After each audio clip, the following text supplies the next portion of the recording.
I see podcasting as being really a parasocial relationship, right? You can be tuning into a conversation and feel like, especially if you're listening to somebody who's really good at storytelling and really good at making that connection with the listener and make you feel like you're just eavesdropping. Like you're at a coffee shop, or maybe you're in an airport and you're just like listening in on a conversation, and you walk away and you feel like you have a piece of that, like them, like there's kind of this like personal attachment that you have to these podcast hosts and the guests that you're listening to. It's really quite amazing, and I feel like there's a certain level of brand loyalty that you get from listening to someone talk about the passion and mission and the impact that they've made in the company that they're running. It's really quite incredible.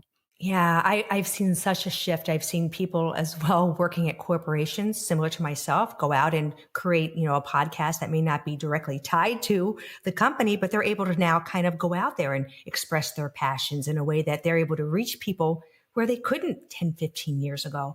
And so that kind of leads me into something I want to ask you about. Yeah. Give me some insights into how successful entrepreneurs, solo entrepreneurs, CEOs, anyone that is looking to go out there to develop a little bit of a thought leadership, personal brand strategy should approach the podcast in their realm of integrating it into their kind of, secret sauce. Yeah, absolutely. So, kind of thinking about how you're presenting yourself to the world, right? And what are all the different avenues in which you can do that? And I feel like podcasts are kind of that central unit, because when you're going on podcasts, you're creating content.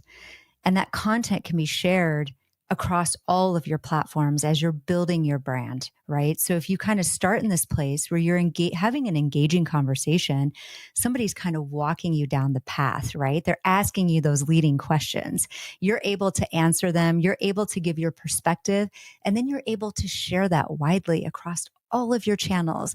You can create those podcasts into blog, depending on how far in depth you go. Maybe you're talking to a very technical audience and you have a technical host asking you questions. That's a case study. I mean, thinking about all the different ways in which you can use podcasting as that really that central piece to building your personal brand.